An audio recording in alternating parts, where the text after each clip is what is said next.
sentez l'atmosphère de Dieu, n'est-ce pas? La présence de Dieu qui est là. Ok. Le thème de mon message ce soir est devenir des gagneurs d'âme. Gagneur d'âme, c'est quelqu'un qui gagne des âmes. Mais j'aimerais te choquer aujourd'hui. Personne ne devient gagneur d'âme. Est-ce que tu comprends? Qui est-ce qui gagne les âmes? C'est Dieu, non? Donc tu n'es pas Dieu. Donc tu ne peux pas dire que tu gagnes des âmes. Mais alors qu'est-ce que la parole de Dieu nous dit? Je vous invite à ouvrir vos Bibles dans Actes chapitre 1, verset 8.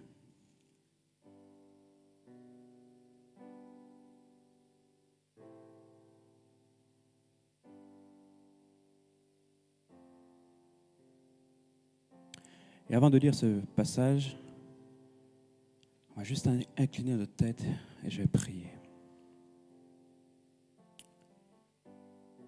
Éternel mon Dieu, nous te bénissons pour cette réunion ce soir. Merci pour ta présence, merci pour ton Esprit Saint. Père, je prie que ta parole, Seigneur, soit une révélation pour chacun et que ta parole, Seigneur, puisse détruire les forteresses, les fondements qui ne te conviennent pas, Père. Seigneur, que ta parole, Seigneur Dieu, puisse parler tout à chacun, que ton esprit puisse véhiculer, Seigneur, une révélation dans chaque cœur présent ce soir et toutes les personnes qui écouteront ce message par la suite. Qu'au ressortir de ces temps, Père, que chaque personne puisse commencer à devenir, Père, la personne que tu as appelée sur la terre, afin que ton royaume puisse s'élargir, afin que ton royaume, Seigneur, puisse s'étendre sur toute la terre et que ton nom soit glorifié par tous les hommes. Que ton nom soit encore glorifié, Père, pour cette réunion, pour l'occasion que tu me donnes de pouvoir encore parler, Seigneur, de ta part. Que ta parole, Seigneur Dieu, puisse séparer ce qui est vil de ce qui est pur et que ta parole puisse détruire toutes les forteresses qui luttent contre la révélation de ta parole. Dans le nom puissant de Jésus. Amen. Amen. Je suis dans la joie ce soir de vous partager ce message. Bien, qu'est-ce que la parole de Dieu dit? Actes chapitre 1, verset 8. Mais vous recevrez une puissance, le Saint-Esprit survenant sur vous, et vous serez mes témoins à Jérusalem, dans toute la Judée, dans la Samarie et jusqu'aux extrémités de la terre. Vous recevez une puissance, le Saint-Esprit, afin de faire quoi? Devenir témoin. Okay. Témoin. Donc déjà, c'est bien, tu peux être témoin de Jésus-Christ. Par la puissance du Saint-Esprit. Déjà, première chose, Dieu te demande juste d'être témoin. Est-ce que tu peux être témoin à ton travail? Est-ce que tu peux être témoin autour de ton entourage? Est-ce que tu peux être témoin dans ta famille? Est-ce que tu peux être témoin pour la personne que tu rencontres tous les jours? Est-ce que tu peux être témoin dans la boulangerie où tu vas prendre ton pain? Est-ce que tu sais être témoin? Pour être témoin, tu as besoin d'une puissance que tu as reçue à la nouvelle naissance, qui est le Saint-Esprit. Témoigner de Christ, naturellement, est impossible sans le Saint-Esprit. Il faut que tu le saches. Tu es obligé d'avoir le Saint-Esprit pour pouvoir témoigner de Christ. Car il n'y a que le Saint-Esprit qui sait qui est Christ, puisque le Saint-Esprit est Christ. Donc forcément, il est plus simple pour le Saint-Esprit de témoigner de lui-même. Donc tu as besoin du Saint-Esprit pour pouvoir être un témoin efficace. OK? Vous serez mes témoins à Jérusalem, dans toute la Judée, dans la Samarie et jusqu'aux extrémités de la terre. Pour ceux qui m'ont déjà entendu lire ce passage et prêcher dessus, vous savez que c'est au fur et à mesure qu'on va toucher les cercles plus loin, plus loin, plus loin. Il y a plusieurs niveaux auxquels on va parler de l'Évangile.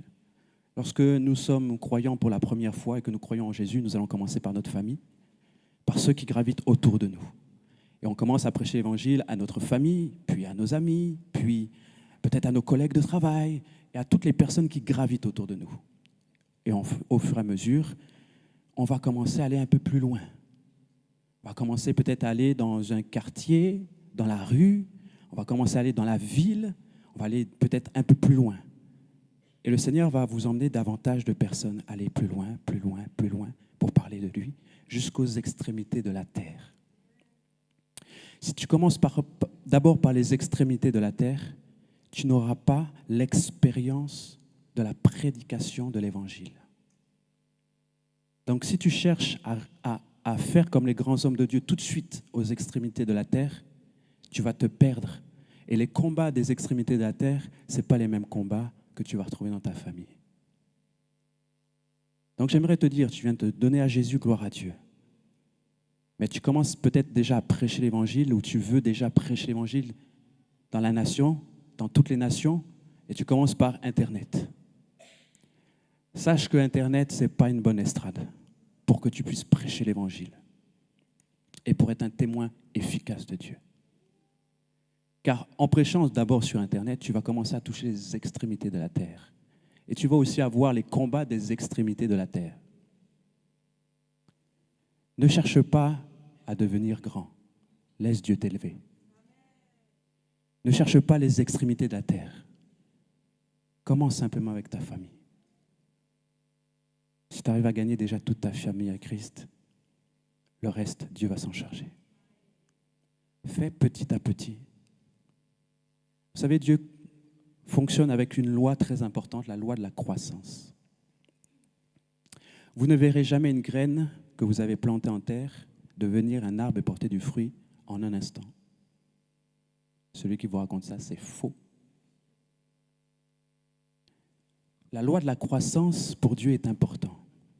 Pour arriver à 10, il faut passer par 1. Il faut passer par 0, 1, 2, 3, 4, 5, 6, jusqu'à 10.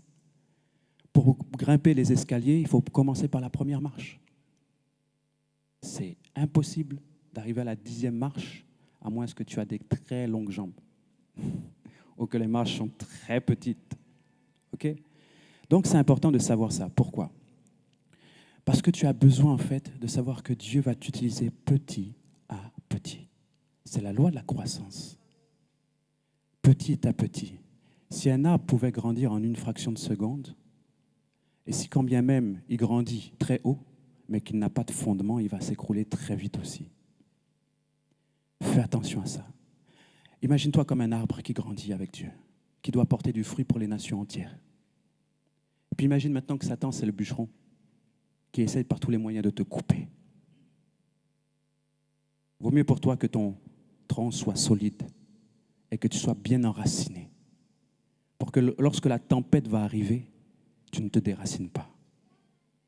Plus tes racines sont profondes, et plus il sera difficile de te déraciner, quelle que soit la tempête. Il faut que ta vie chrétienne puisse aller en profondeur. Ne cherche pas à porter du fruit tout de suite.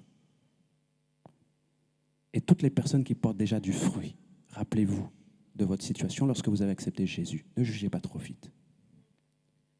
Portez du fruit dans le secret. Commencez à aller chercher les racines tout au fond.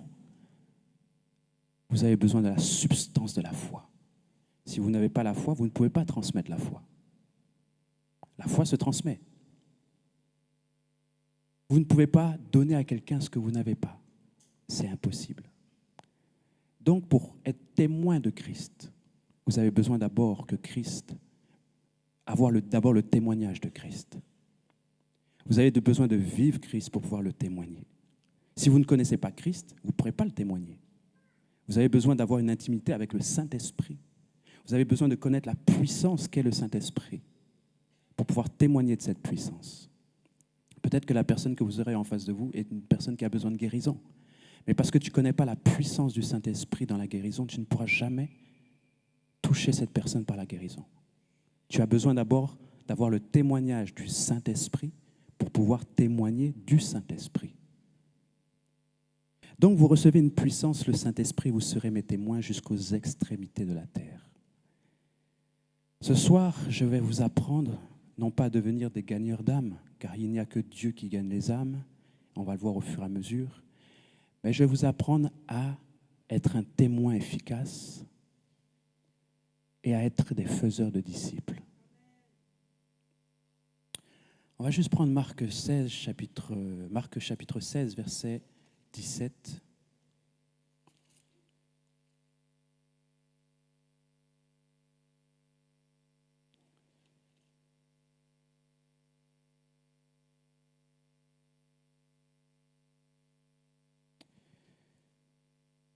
À partir du verset 15, Marc 16, verset 15. C'est Jésus qui parle. Puis il leur dit, allez par tout le monde et prêchez la bonne nouvelle à toute la création. Celui qui croira et qui sera baptisé sera sauvé, mais celui qui ne croira pas sera condamné. Voici les miracles qui accompagneront ceux qui auront cru. En mon nom, ils chasseront les démons, ils parleront des nouvelles langues, ils saisiront des serpents, s'ils boivent quelques breuvages mortels, il ne leur fera point de mal. Il ne fera point de mal. Voilà. Ils imposeront les mains aux malades et les malades seront guéris. Le Seigneur, après leur avoir parlé, fut enlevé au ciel. Il s'assit à la droite de Dieu et ils s'en allèrent prêcher partout. Le Seigneur travaillait avec eux et confirmait la parole par les miracles qui l'accompagnaient. C'est important de savoir que Dieu nous envoie pour prêcher la parole. Dieu ne nous a pas envoyés pour gagner les âmes. La conséquence de notre prédication est le gain des âmes. Si tu prêches l'évangile, mais que Dieu ne gagne pas des âmes au travers de toi, c'est qu'il y a un problème dans ce que tu prêches. Il y a un problème dans ta connaissance du Saint-Esprit. Il y a un problème dans ta prédication. Ça veut dire que dans ta prédication, il n'y a pas de puissance. Si tu prêches l'évangile et qu'il n'y a pas d'âme qui se convertit à Christ, c'est qu'il n'y a pas de puissance dans ce que tu es en train de prêcher. Comment on obtient la puissance? Par le Saint-Esprit, ce que nous avons vu. Par le Saint-Esprit. Mais on obtient la puissance aussi avec notre intimité avec Dieu. C'est ce que je disais. Si tu n'as pas d'intimité avec Dieu, ce que tu vas prêcher, c'est juste ce qui est écrit. S'il n'y a pas de puissance, tu vas parler aux gens. Tu vas faire de la communication. Laisse-moi te dire, tu n'es pas venu sur la terre pour faire de la communication de Christ, ni de la publicité. Jésus fait lui-même sa publicité au ciel. Il a le Saint-Esprit pour parler aux gens. Dieu t'a mandaté et t'a envoyé sur la terre pour être ambassadeur de son royaume, pour parler de sa part et de démontrer sa puissance. Imaginez-vous ceci, si Jésus était encore parmi nous aujourd'hui, ne serait-ce qu'à son contact, les hommes auraient été changés en un instant. Juste au contact de Jésus, les maladies sont guéries. Au contact de Jésus, même sans que Jésus parle encore, les démons commencent à vibrer, à partir. Au contact de la présence de Jésus, les gens tomberont contre la face contre terre à cause de la sainteté de Jésus. Si aujourd'hui, nous n'avons pas de puissance, c'est à cause du manque de consécration de notre vie personnelle. Si Jésus arrive aujourd'hui et qu'il est au contact du monde, les gens changeront à cause de la puissance qui est au-dedans de lui. Nous avons reçu le Saint-Esprit, mais malgré ça, il n'y a pas de puissance lorsque nous allons prêcher l'Évangile. Parce qu'il y a quelque chose qui obstrue le canal par lequel Jésus passe pour parler.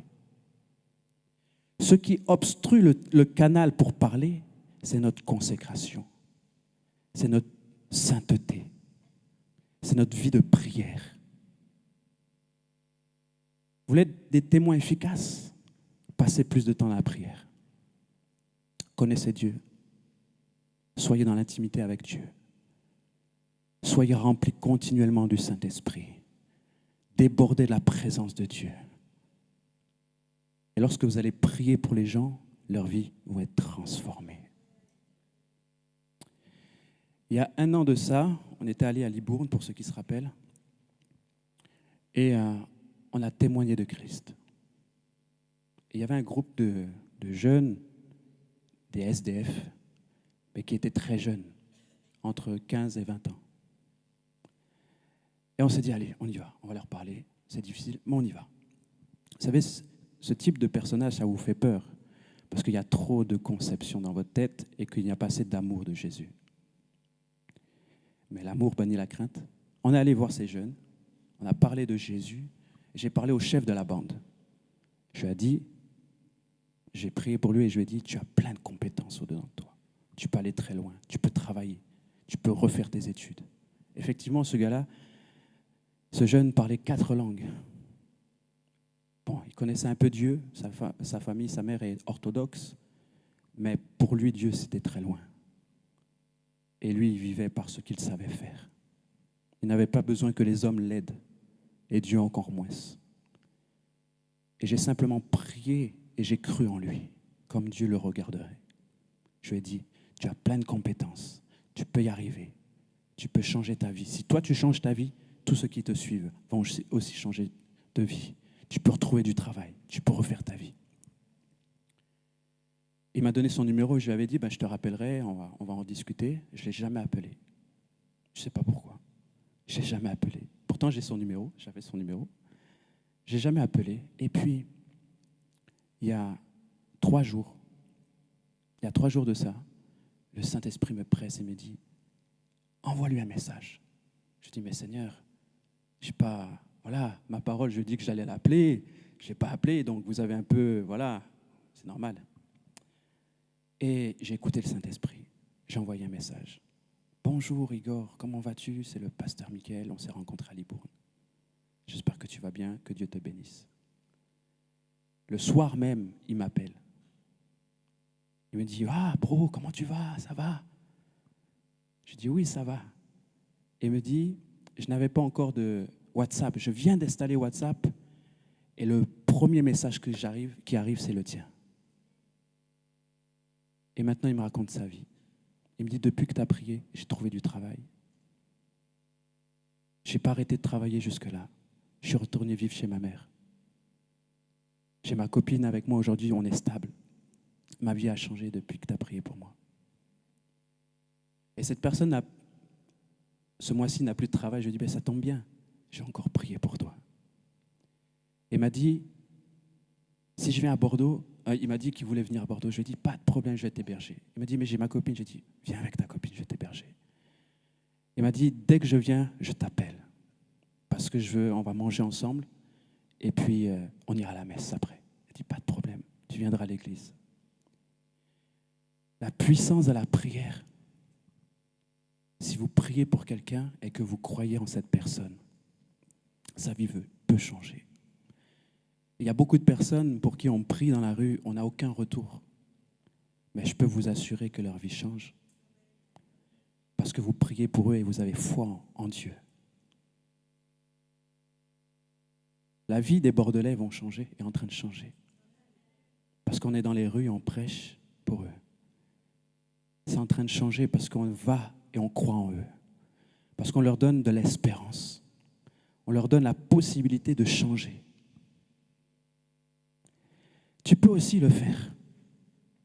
Fais simplement ce que Dieu te demande de faire. Fais sa volonté.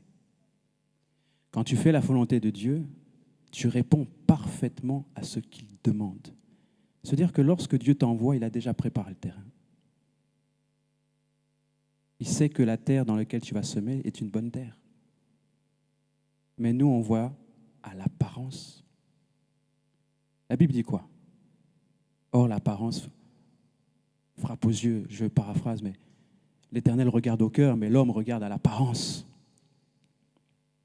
Mais Dieu regarde les cœurs et t'envoie parce qu'il a déjà vu le cœur. Et veut que tu sèmes cette semence afin que la vie de la personne change.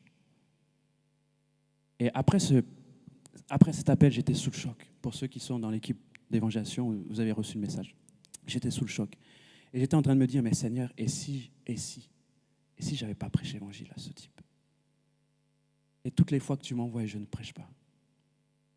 Et toutes les fois où tu me dis, parle à cette personne, et je ne le fais pas.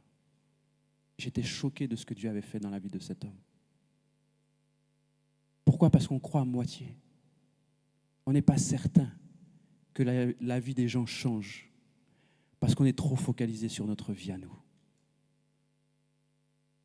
On a l'impression, on nous voit, oh oui, mais peut-être que je suis en train de pécher, peut-être que ça ne va pas, ou peut-être ça ne va pas dans mon couple, peut-être ça ne va pas. Voilà, j'ai des problèmes et tout ça, et je vais évangéliser, mais t'inquiète pas.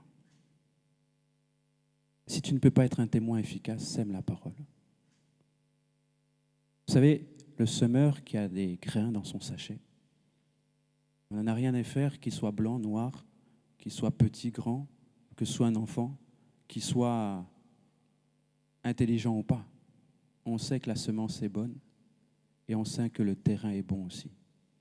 Et Dieu te dit, sème. Sème simplement. Sème la parole de Dieu. On peut être des témoins efficaces. On va prendre Actes chapitre 8, verset 1.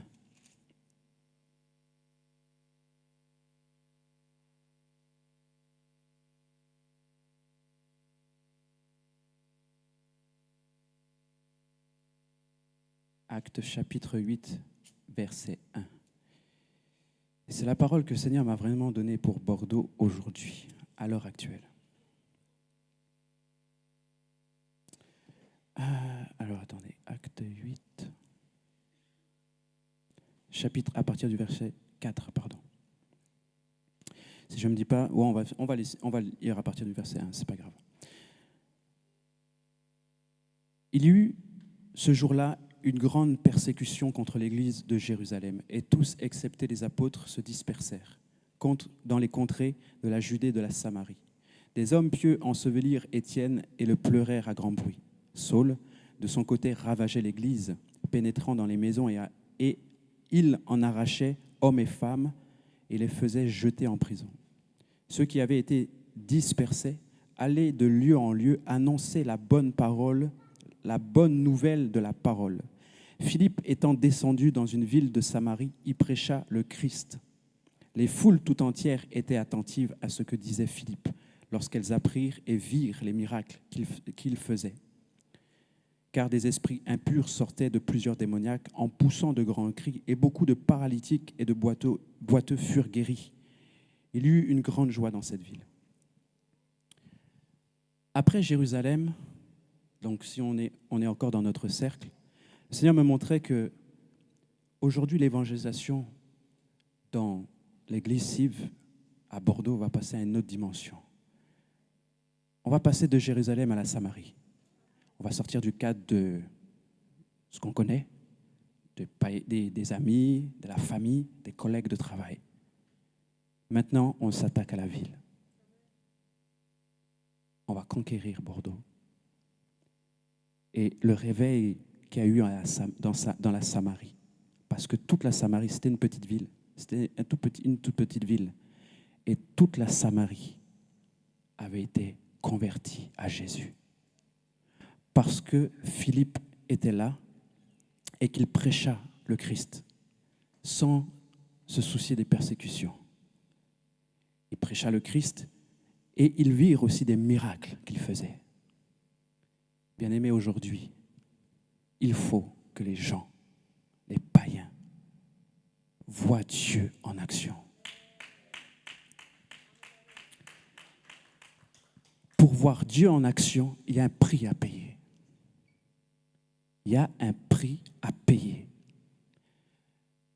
Pour prier, pour gagner des âmes, pour laisser Dieu gagner des âmes, pour être des témoins efficaces, pour que les gens donnent leur vie à Jésus, il y a un prix à payer.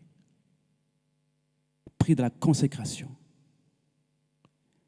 le prix de la sanctification et par-dessus tout le prix de la prière.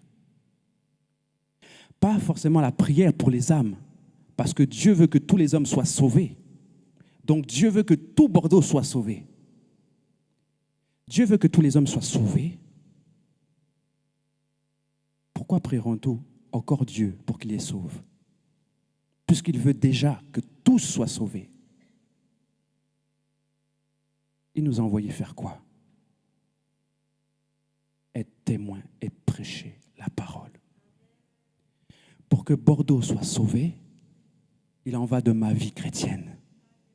Je suis responsable de la manière dont les gens voient Jésus au travers de moi. Je suis responsable des gens qui meurent et vont en enfer.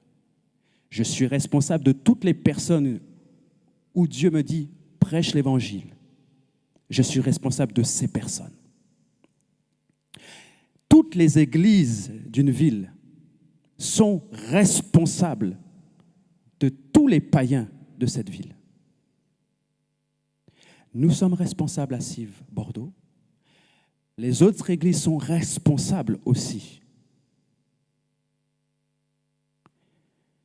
Ce serait utopique de croire que, voici, on va mettre un maire chrétien, toutes les écoles vont devenir chrétiennes. Non. Ce qui a été dit dans Apocalypse va arriver. Le monde va s'intensifier. Ce qui est bien va être appelé mal. Ce qui est mal va être appelé bien. Ça ne va pas changer. Mais nous avons la responsabilité d'influencer positivement la génération qui est autour de nous.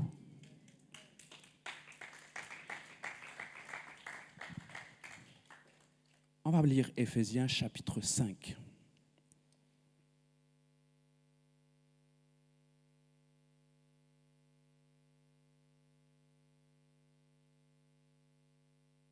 À partir du verset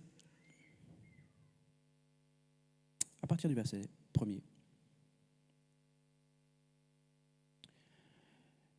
Pour ceux qui notent, Éphésiens chapitre 5, versets 1 à 21. Devenez donc les imitateurs de Dieu, comme des enfants bien-aimés, et marchez dans l'amour, à l'exemple de Christ, qui nous a aimés et qui s'est livré lui-même à Dieu pour nous, comme une offrande et un sacrifice de bonne odeur. Que l'impudicité, qu'aucune espèce d'impureté et que la cupidité ne soit pas même nommée parmi vous, ainsi qu'il convient à des saints, parce que Dieu a fait de nous des saints. Qu'on n'entende ni paroles déshonnêtes, ni propos insensés, ni plaisanteries, ni choses qui sont contraires à la bienséance, qu'on entende plutôt des actions de grâce. Car sachez-le bien, aucun impudique ou impur ou cupide, c'est-à-dire idolâtre, n'a d'héritage dans le royaume de Christ et de Dieu. Que personne ne vous séduise par de vains discours, car c'est à cause de ces choses que la colère de Dieu vient sur les fils de la rébellion. N'ayez donc aucune part avec eux. Autrefois, vous étiez dans les ténèbres et maintenant vous êtes lumière dans le Seigneur. Marchez comme des enfants de lumière. Car le fruit de la lumière consiste en toutes sortes de bonté, de justice, de vérité. Examinez ce qui est agréable au Seigneur et ne prenez point part aux œuvres infructueuses des ténèbres, mais plutôt condamnez-les. Car il est honteux de dire ce qu'ils font en secret, mais tout ce qui est condamné est manifesté par la lumière. Car tout ce qui est manifesté est lumière. C'est pour cela qu'il est dit « Réveille-toi, toi qui dors, relève-toi d'entre les morts et Christ t'éclairera. » Prenez donc garde de vous conduire avec circonspection, non comme des insensés, mais comme des sages. Rachetez le temps, car les jours sont mauvais. C'est pourquoi ne soyez pas inconsidérés, mais comprenez quelle est la volonté du Seigneur. Ne vous enivrez pas de vin, c'est de la débauche. Soyez au contraire remplis de l'esprit. Entretenez-vous par des psaumes, par des hymnes, par des cantiques spirituels, chantant et célébrant de tout votre cœur les louanges du Seigneur.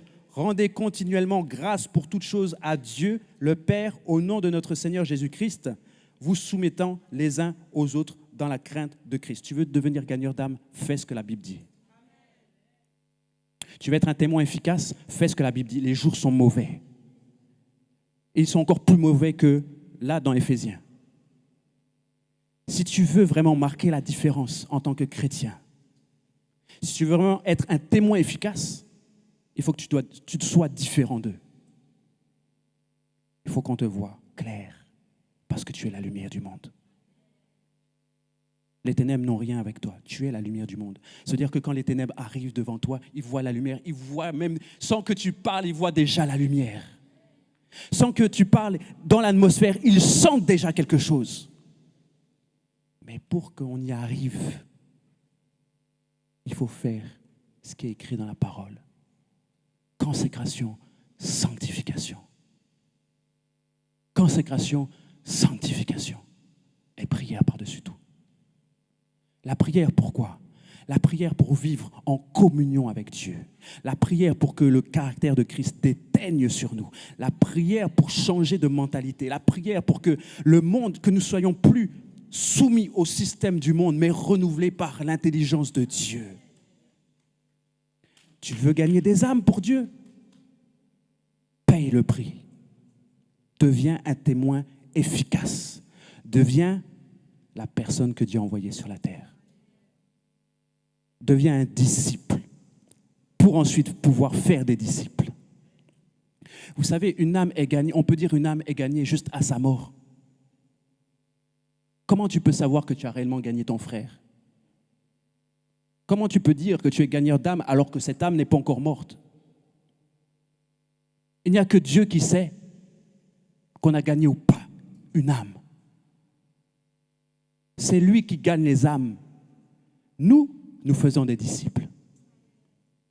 Alors on peut dire oui, nous avons tant de disciples aujourd'hui. Et nous pouvons remercier Dieu pour cela. Mais pour faire des disciples, il faut que nous-mêmes soyons disciples.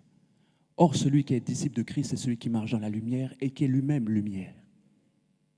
Tu veux être la lumière pour le monde? Consécration, sanctification. Pense-le, marche avec ça. Ta jambe droite, c'est la consécration. La jambe gauche, c'est la sanctification.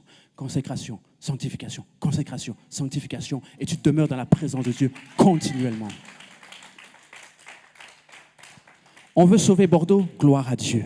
Consécration, sanctification. Si les gens voient Dieu en nous, leurs vies vont être changées.